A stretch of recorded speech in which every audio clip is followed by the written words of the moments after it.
let's talk New York Mets baseball. Okay.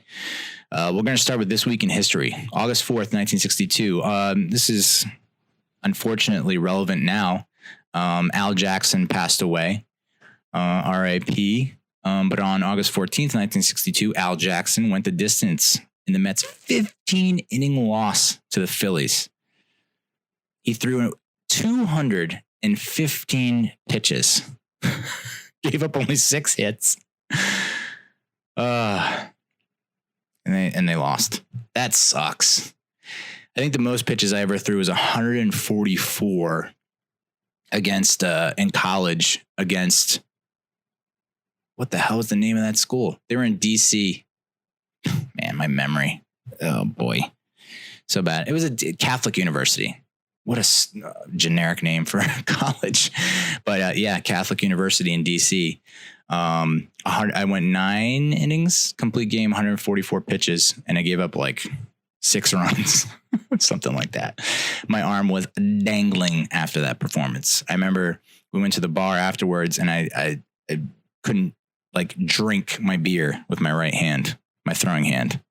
Everything was happening with my left, and I felt like a toddler. So yeah, R.I.P. Al Jackson, 215 pitches.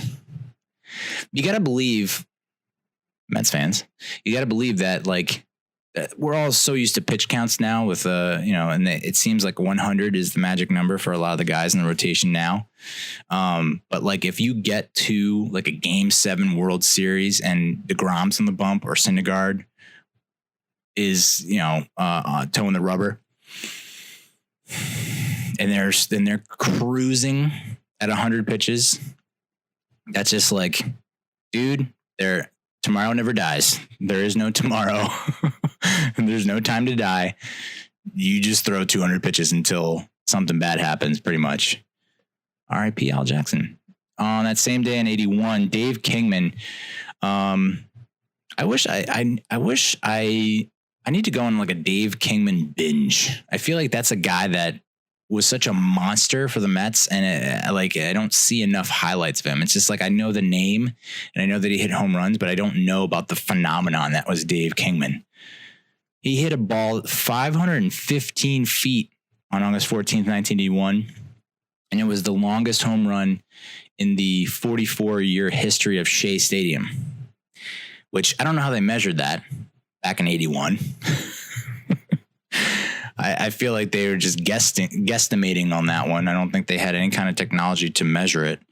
So 515 might be exaggerating a little bit, but this is what Dave Kingman was known for, just monster home runs. And he didn't, I mean, I've seen pictures and videos, and he doesn't seem like he's like a Mark McGwire-esque physique or anything like that. He's just like a tall, just like he's made of oak kind of guy. August 15th of 1970. You want to talk about a excruciating Mets loss. Bases loaded, 1 out, bottom of the 9th. Mets are up 2-1 over the Braves. Tom Seaver is still on the bump. He strikes out the batter for what should be the second out. The catcher doesn't hold on to the ball. Tying run scores. 2, they try to throw out the runner at home, the tying run. He overthrows Seaver, the catcher Jerry Grote, and the winning run comes around to score. On a called third strike, dude. 2 runs on a called third strike to lose the game. Blah. Oh my God. I mean that. I probably would have canceled the season at that point in 1970. August 15, 2006. It's kind of bittersweet. Jose Reyes becomes the 7th Mets player to hit 3 home runs in a game. Of course, he did it on the road, just like all the other guys before him. August 15, 2011. And of course, I think that's relevant to today because Robinson Cano did it this year, 3 home runs in a game, but he did it at home. And then Cano is done for the season. But the list is Jim Hickman, Dave Kingman, Caudell Washington, Darryl Strawberry, Gary Carter, and Edgardo Alfonso. Quite a list. August 15, 2011, Jason Isringhausen becomes the 23rd major league pitcher to record 300 career saves. And he was the third Mets pitcher to do it, or third pitcher to do it with the Mets as a Met. John Franco and Billy Wagner being the other two.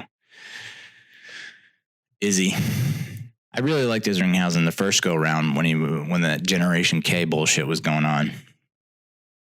And I didn't mind when he came back later on. He's a thick dude. He just looked like a thick dude. He looked like he could wrestle. I always wanted to see him just like throw down, just like bean someone and throw down. Here's another Jose Reyes fact.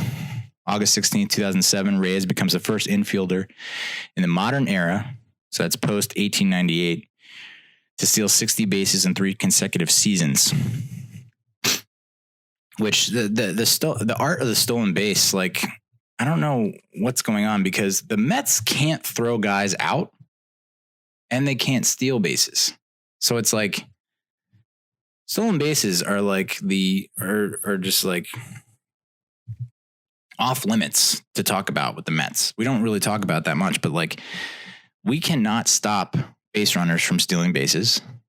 Wilson Ramos, doesn't matter who's behind the plate. Nito, Wilson Ramos. There are rumors now that Rene Rivera might come back up. We just can't throw them out. And they partially want to blame the pitchers because of their long delivery and taking so long to get to the plate. Okay, sure, why not? But then the ability to steal bases on our side of things on offense. I think the only guy who's really stealing bases is Ahmed Rosario. I think he's got maybe 15. And that's why them not going and getting Billy Hamilton, signing Billy Hamilton from the Reds, who's just like, I mean, you want to talk stolen bases? That's the guy. I mean, just sign him to steal bases in late inning games. They're close. And the Braves cucked you again. It just seems like we keep missing out on these key minor players who can do the little things that we don't currently have in place. The things that we did in 2015 that made us contenders. We didn't really do it this go around. And maybe that's because they have, faith in like Nimmo coming back and Lowrie, who actually was spotted in the flesh in a baseball uniform playing baseball. I don't think any of us saw that day coming. We just thought he was like Jimmy Hoffa. He just disappeared. And no, he's alive and well, I guess. And he played well in the minors. I forget which level he was playing with. It was I think it was Port St. Lucie. Single A, double A. Nimmo he apparently played well, 1 for 3 and a walk, I guess, for Syracuse. I never thought we'd see Nimmo again. I still think that injury is tough to come back from. It feels vaguely familiar to like David Wright in 2015, where he had this beginnings of the spinal issue. And so he came back and he played well, but like he was still like, you can't depend on him long term. They called Rajay Davis back up, which I think is good for the outfield, because you don't want to have 15 million infielders. Like Rosario finally made his debut in the outfield, left field. So it's good to have him back. But if we get all these guys back for September, you have a lot more to play around with. You don't have to go to, Louis Guillaume. Anyway, to finish up this week in history, August 20th, 1985, Doc Gooden, man. 13th consecutive win. Struck out 16 guys. He's the first National League pitcher to strike out 200 more batters in each of his first 2 seasons. He was only 20 years old at the time. He was 19-3 at August 20th. He has 6 shutout of the year. I mean, this is like domination, dude. And it stinks that we had him till, I want to say like 90 something. And it just never got, it's tough to pull off season after season, and I think the drugs were an issue. But you're starting to see like deGrom put up numbers similar to Doc, but the issue is deGrom's like, around 30, I think. August 20th, 1989. This was a sad day just because I love this guy so much. Mookie Wilson traded to the Blue Jays for Jeff Musselman and Michael Brady. Really? That's who we gave up? For Mookie? That's who we got? Ugh. Poor Mookie. But that opened the door for Lenny. For Dykstra to, I guess, play full time. Was he still with them at that point? 89, 90. Yeah. So Lenny went full time. Nails, who apparently is going to fight Bagel Boss, that Bagel Boss guy.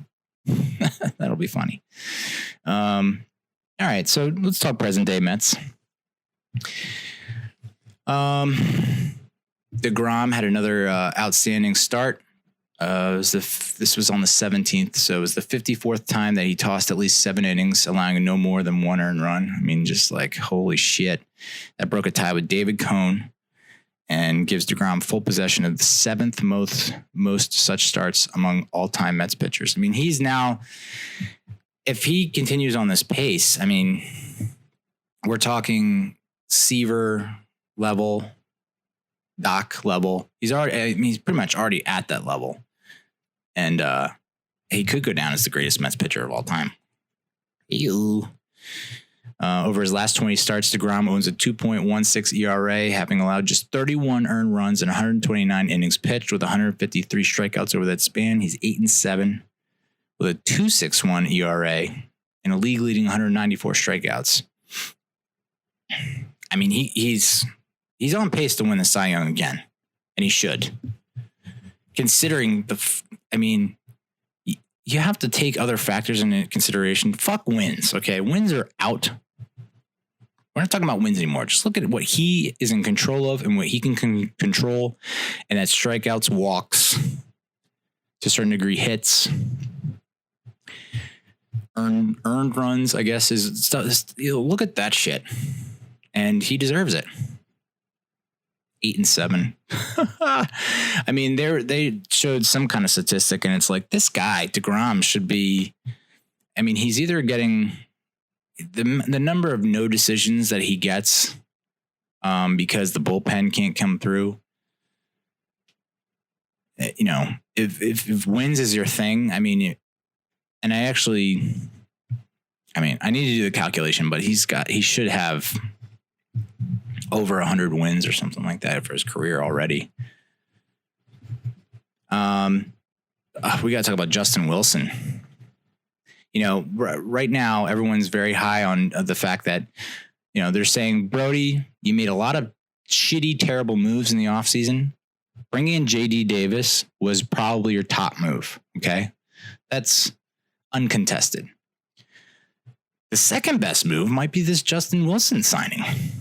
So he's been out for a long time. He didn't start that hot, and then he went on the IL. But since coming off the IL, 1.17 ERA over 19 games since July 2nd.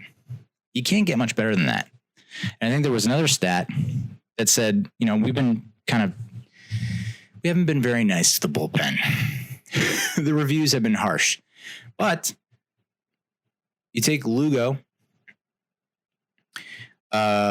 who, other than that 5 earned run fiasco against Atlanta, which should have never happened. I mean, that's on Callaway 100%. I think Mats was at 69, 79 pitches. Just let Mats go. Another inning, dude. And if Lugo is going to shut him down for the 7th, he's going to go the 7th, 8th, and 9th. He doesn't go 3 innings. He goes most 2. So he comes in for the 7th and 8th, and then who do you got in the 9th? Anyway. But outside that one blip and outside of one bad performance for Brad Brach, that bullpen, Avalon, Wilson, Brach, Lugo, even Familia is looking really good. And if they can continue that kind of performance and just stick to close to average, and if Diaz comes around, and I know we've been seeing it for fucking weeks, and it looks like he's probably even lost his closer position at this point because they have Lugo closing out games. But if Diaz can just figure it out, dude, I mean, that's what it's going to come down to. The bullpen. the teams with the better bullpens, because the Mets, they eat up bad bullpens. And they do well against bullpens. Starting pitching is kind of inconsistent here or there, although they just lit up Shane Bieber, who is an all-star. Shane Bieber. But yeah, so the offense is firing on all cylinders. Like Juan Lagares is playing well, is hitting the ball. I wanted Lagares off this planet because he was below the Mendoza after 80 plus games. And now he was hitting 11 for 21, hitting above a 500 clip. Very nice. And this is all without Jeff McNeil, by the way. So, okay. I chalk up that loss to the Royals last week to just getting screwed jet lag wise. Because they were coming from Atlanta. Was it they're coming from Atlanta? Yeah. They didn't get an off day. There was no travel day. It was like, we're playing a night game. It's going to go to 10 some o'clock. And then we're going to get on a plane and we're going to go to KC and we're going to get little to no rest. And yeah, the Royals stink. They're one of the worst teams. They haven't even crossed the 50 win barrier. They've lost almost 80 games. We're facing a team that's in shambles for the most part, and we lose the first game. That sucked. But I'm going to blame that on travel and the horrible schedule and not getting an off day in between series, especially when flying. But then they come back and it was touch and go the next two games. But the guys that they need to step up to win did step up and performed. And yeah, it's the Royals. I would have loved a sweep, but they get 2 of 3. They only win 1 of 3 from the Braves, which I kind of predicted. And I said, I'll be fine if they only win 1 of the 3. If the other 2 games they play hard and it looks like they could win. Because to me, that says, hey, we're contenders. We just need to fix a thing or two here. The ball bounces this way on a certain play. And we've you can pin the one loss on Callaway and say, why not just stick Mats out there for another inning and see how it goes? But the fact that they were in the game, in those games, they didn't get blown out. They fought hard. They had chances to win late. That's a win in my book. I know there's no such thing as a moral victory, but I don't know. You gotta feel somewhat decent about those losses. So I had them go 4 of. I was looking at the schedule. I said they could do 4 of 6, and they did 3 of 6. So with a potential to sweep both series. That said, they still the Mets own the best winning percentage among National League teams since interleague play began in 97. And they're batting .294 in August, 3rd highest average in the majors, .357 on base percentage, also ranks 3rd in August. I mean, they're doing all the right things offensively. Outside of that when they laid an egg in the first KC game, I chalked that up to just guys needed a rest and the guys that were playing were tired. I get it. We all have off days. But here's a stat that this is from I believe a New York Post article. The Mets have reached the postseason 9 times, never producing worse than a .588 winning percentage after the All-Star break in any of those years. Okay. 9 of their best 11 second halves led to the postseason. One of the 2 that failed, the 85 Mets, actually had the NL's second best overall record, but no wild card, and they didn't win the East. If there was a wild card, they're a dynasty. I've said it time and time again. The Mets have never climbed above a 700 second half winning percentage. The high of 671 came during that amazing 69 season. And the 2019 Mets began a 9-game homestand yesterday with a major league best 706 win percentage. So, yeah. Going into the Indians series, I was like, all right, the Indians are one of the hottest teams in baseball. They're crushing the opposition. I don't really keep up with other teams, but it looks like they were able to manhandle the Yankees, I believe.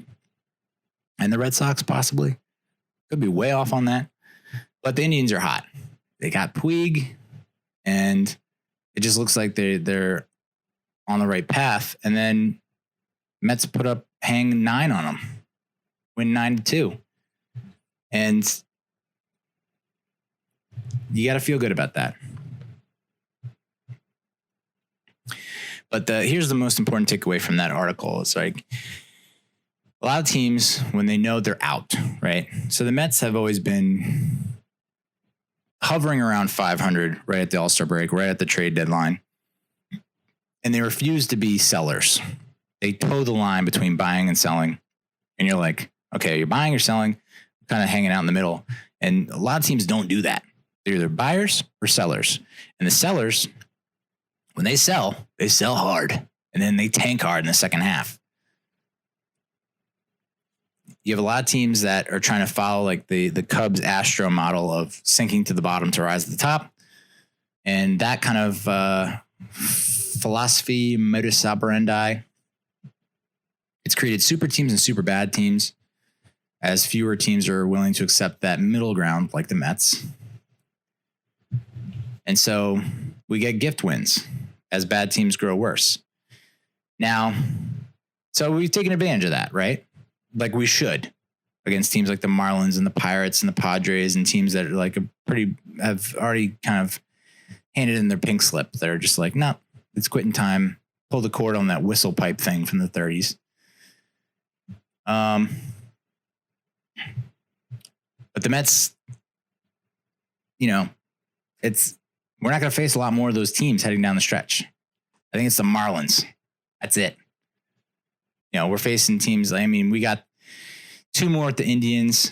We got another 3 with the Braves, but it's at home. I think we can take 2 or 3 from Cleveland. And I think we can take 2 or 3 from the Braves. Cubs are another story. We got the Cubs at home. I think we probably go 1 of 3 against the Cubs. Still, you're playing 600 ball, which is kind of what you need to do in order to succeed.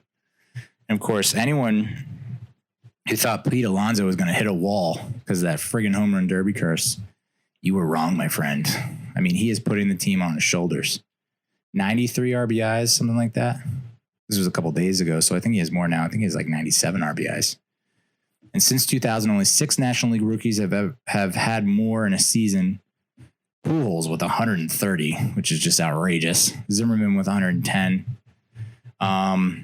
He stays healthy. He's going to crack 100 for sure. Definitely. I don't know that he's going to hit 130, though. Maybe. Of course, Alonso hit his 40th home run of the season. That moved him past Cody Bellinger for the NL rookie home run record. Both of the previous record holders, Bellinger and Frank Robinson, went on to win the National League Rookie of the Year. Rookie of the Year, yeah, and also MVP. I don't know that you can't consider him for MVP. The guy, it's not like he's hitting home runs when he's getting blown out or when the game is out of hand. The home runs he's hitting are clutch. Tie the game, go ahead. And I love the way this guy talks. This guy is like, he's tying or breaking records set by Mike Piazza and David Wright, right? And he's like the perfect combination of those two guys when you look at him. He's got kind of this, he's bigger, stronger than Piazza, home run slugger like him. And then he's got this kind of like, I don't want to say boyish charm, but he's got that likability factor that David Wright had. The aw shucks gee willies, but he's like more of an adult about it. He's like he's got the best qualities of Wright and Piazza magnified. He's going to go down as an all-time Met. The Mets would be stupid to ever get rid of this guy. Like, seriously, sign him up for the lifetime. Give him the mega Mike Trout contract or Bryce Harper 13-year deal.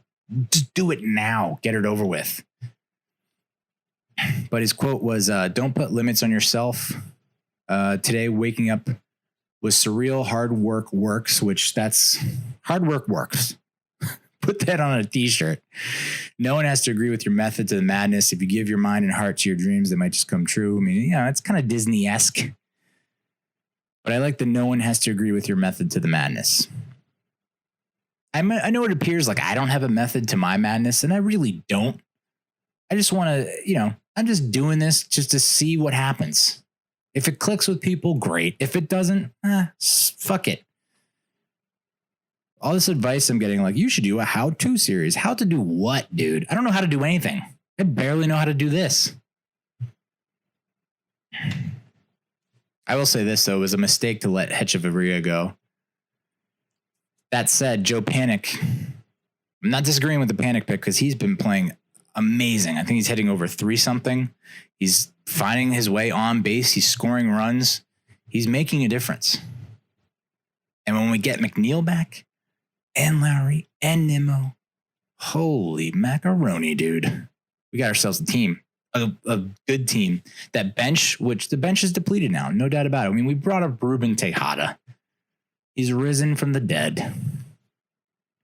I just read that he took him almost 2 years to get back to 100%.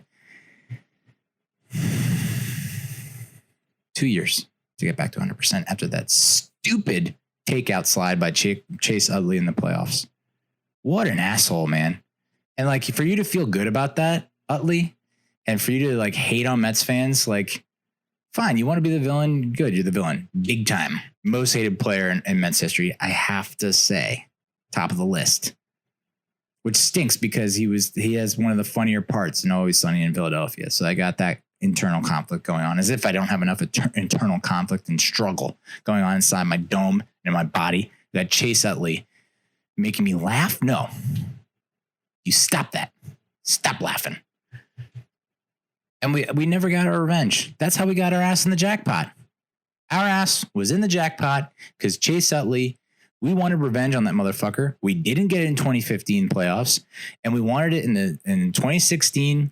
Noah throws at him, doesn't hit him, gets tossed, and then we get our asses in the jackpot. Famous speech from that ump who was arguing with Terry Collins. But, I mean, it could be a cool redemption story for Ruben. I hope he's able to at least play good enough to stay up with the club and stay on the postseason roster if we make the postseason. And then if he comes up with like a clutch hit or something like that, I mean, that's got a movie written all over it. So, I mean, the Cubs, I have some concern about the Cubs. I think we were 2 games back from the wild card before winning last night. So I don't know where we are now, but it's going to be tight. I don't really worry about the Nationals that much.